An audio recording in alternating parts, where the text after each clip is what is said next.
Muy buenas noches, les saluda el pastor Luis Solano de Comunidad Cristiana El Reflejo, acá en Llorente de Tibás, San José de Costa Rica. Esta semana vamos a iniciar un estudio relacionado con lo que es una de las principales cualidades de Dios. Tal vez es una de las cosas que más define precisamente a Dios. Cuando nosotros hablamos de capacidad luminosa o de capacidad lumínica, estamos hablando del potencial que tienen ciertos seres o ciertos objetos en particular de poder irradiar, emanar luz. Pues Dios no solamente es alguien que tiene luz, sino que inclusive el mismo apóstol Juan en la primera carta de Juan en el capítulo 1 y los versículos 5 en la parte B, habla precisamente acerca de esta capacidad de Dios de la siguiente forma. Dice así: Dios es luz y en Él no hay tinieblas. Entonces, Juan no está diciendo que Dios tiene luz. Juan está diciendo que Él es luz.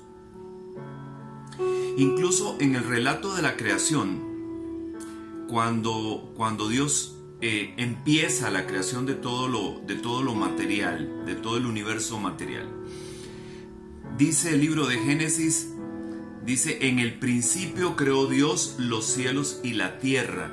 Y después dice: la tierra estaba desordenada y vacía.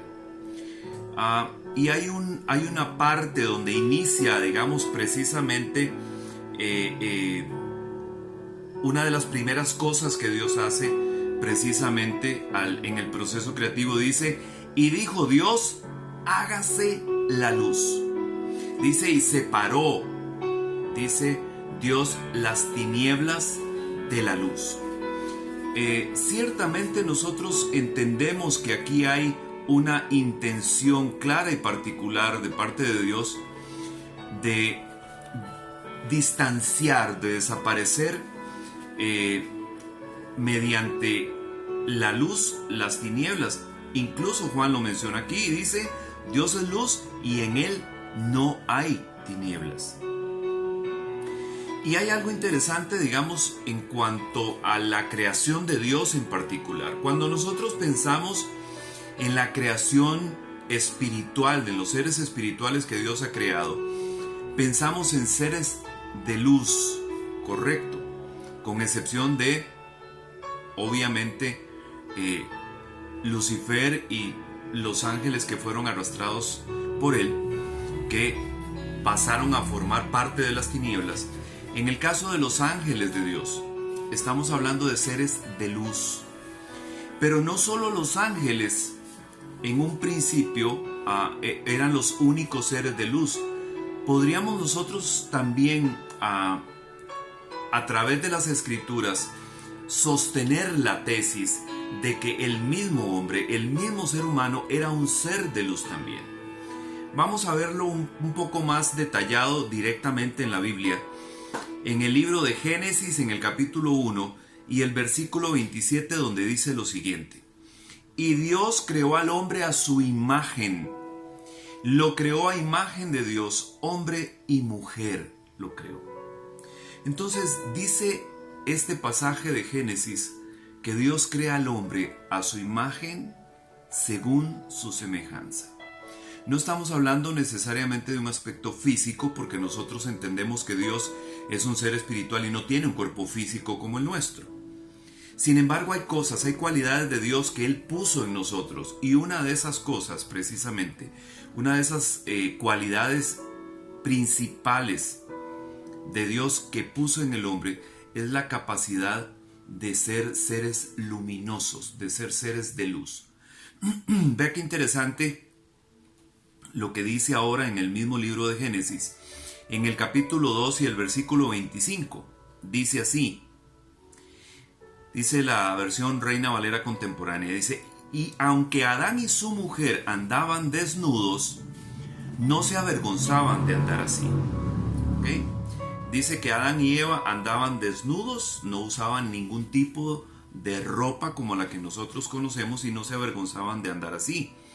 Pero sucede algo en un momento de la historia de Adán y Eva sobre la tierra que nos da evidencia de que hubo un cambio en esta actitud que ellos tenían acerca de su desnudez. Vamos a revisarlo rápidamente, lo que dice Génesis en el capítulo 3 y los versículos del 8 al 11, donde dice lo siguiente: el hombre y su mujer oyeron la voz de Dios el Señor, que iba y venía por el huerto, con el viento del día. Dice, con el viento del día. Entonces corrieron a esconderse entre los árboles del huerto para huir de la presencia de Dios el Señor. Dice que después de que Adán y Eva pecaron, comieron del fruto del árbol que estaba en medio del jardín, del que Dios les había dicho que no comieran por instigación de la serpiente, dice que escuchan la voz de Dios que iba y venía por el huerto con el viento del día. Dice, entonces corrieron a esconderse entre los árboles del huerto, como si se pudiera, ¿verdad?, esconderse de Dios, para huir de la presencia de Dios el Señor. Nosotros sabemos que Dios le hablaba directamente a Adán en el momento en que lo puso en el jardín del Edén. Entonces, si nosotros entendemos que Dios hablaba con Adán y que, como dice el pasaje que acabamos de leer, ellos estaban en la presencia de Dios, probablemente tanto Adán como Eva tenían la capacidad de poder estar frente a frente con Dios, ante la presencia directa de Dios. Y esto no les causaba a ellos ningún daño, de la misma forma en que los ángeles pueden presentarse delante de Dios y estar frente a frente con Él. Pero sigue diciendo el libro de Génesis ahora en el versículo 9 lo siguiente. Dice, pero Dios el Señor llamó al hombre y le dijo, ¿dónde andas? Y él le respondió, oí tu voz en el huerto y tuve miedo, pues estoy desnudo, por eso me escondí. Dios le dijo, ¿y quién te dijo que estás desnudo? ¿Acaso has comido del árbol del que yo te ordené que no comieras? Ok,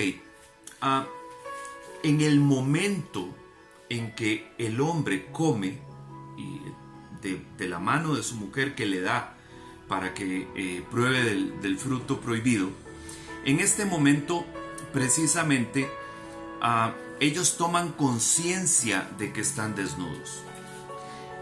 Cuando el pasaje que nosotros leímos ahora en Génesis 2:25 dice que ellos andaban desnudos y que no se avergonzaban de andar así. Pero después de esto se dan cuenta de que están desnudos. Sienten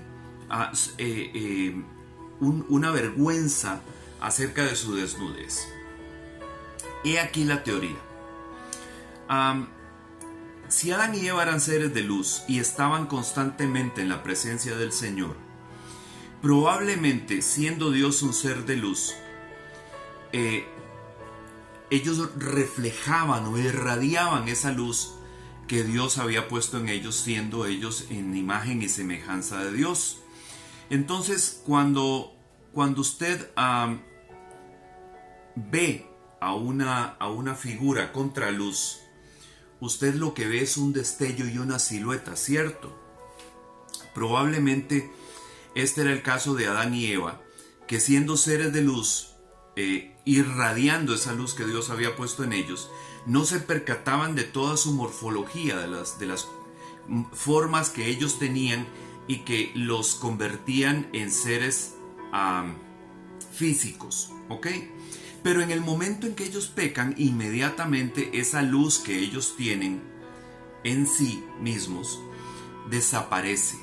Esa luz se apaga, por decirlo de alguna forma. Y en el momento en que esa luz se apaga, ellos evidencian todas sus formas y se dan cuenta de que están desnudos. Ahora, ¿por qué la teoría? ¿Por qué esta teoría que yo tengo al respecto? Se las voy a sustentar con otro caso que hay en las escrituras también, para que ustedes vean que la idea no es tan loca. Dice en Éxodo, en el capítulo 33 y el versículo 18, lo siguiente. Dice así, 18 y 19. y el 20. Dice, esto es Moisés hablando con el Señor, Moisés hablando con Yahvé directamente. Dice, déjame verte en todo tu esplendor, insistió Moisés. Y el Señor le respondió, voy a darte pruebas de mi bondad y te daré a conocer mi nombre. Y verás que tengo clemencia de quien quiero tenerla y soy compasivo con quien quiero serlo. Pero debo aclararte que no podrás ver mi rostro, porque nadie puede verme y seguir con vida. Entonces, esa capacidad que el hombre tenía de poder estar frente a Dios, frente a frente, en la presencia directa de Dios, que tuvo en el jardín de Edén Adán y Eva, la perdieron precisamente al momento de pecar. Entonces, a partir de ahí, ningún hombre puede estar directamente en la presencia de Dios y seguir con vida, como lo dice precisamente el mismísimo Dios en el capítulo 33 de Éxodo, en el verso 20. Dice, no podrás ver mi rostro porque nadie puede verme y seguir con vida. Pero esto no era así en el jardín del Edén. Porque nosotros vemos en el jardín del Edén donde en repetidas oportunidades dice que Dios está hablando directamente con Adán. Había una comunicación directa de la misma forma en que los ángeles tienen una comunicación directa con Dios. Entonces, desde esta perspectiva, nosotros entendemos que en el momento en que la humanidad peca, esta capacidad de poder soportar la presencia de Dios frente a frente se pierde definitivamente. Sin embargo, hay una situación, hay una circunstancia particular que ocurre con Moisés, especialmente a partir de aquí. Nosotros sabemos o entendemos que no podemos soportar la luz de Dios, no podemos estar en su presencia y, como dice acá, sobrevivir a eso. Sin embargo, podemos reflejar la luz de Dios. Esto es algo que sucedió precisamente con Moisés. En el libro de Éxodo, también en el capítulo 34 y los versículos 29 hasta el 35, da un detalle de esto precisamente. Vea cómo lo dice Éxodo 34 del 29 en adelante. Dice, cuando Moisés descendió del monte Sinaí, traía en sus manos las 2 tablas de la ley. Pero no sabía que por haberle hablado el Señor, de su rostro salía un haz de luz. Al ver a Aarón y todos los israelitas el rostro resplandeciente de Moisés, tuvieron miedo de acercársele. Pero Moisés llamó a Aarón y a todos los jefes y ellos regresaron para hablar con él. Luego se le acercaron todos los israelitas y Moisés les ordenó acatar todo lo que el Señor había dicho en el monte Sinaí. En cuanto Moisés terminó de hablar con ellos, se cubrió el rostro con un velo.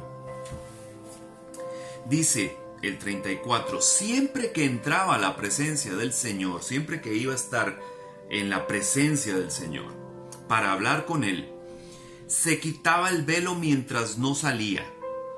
Al salir, les comunicaba a los israelitas lo que el Señor le había ordenado decir. Y como los israelitas veían que su rostro resplandecía, Moisés se cubría de nuevo el rostro hasta que entraba a hablar otra vez con el Señor. Entonces, el mismo Dios le dice a Moisés, no puedes ver mi rostro y permanecer con vida. Sin embargo, él iba a estar en la presencia del Señor, a escuchar la voz del Señor, porque dice la Biblia que Dios le hablaba cara a cara a Moisés. Entonces, esta comparecencia de Moisés frente a la divinidad de Dios producía un efecto muy curioso, muy sobrenatural en Moisés. El rostro de Moisés resplandecía de una manera que era no tolerable para los ojos de los demás israelitas. Entonces dice que cuando Aarón y los israelitas ven este rostro resplandeciente de Moisés, tienen miedo de acercársele porque ellos sabían que algo extraordinario había pasado.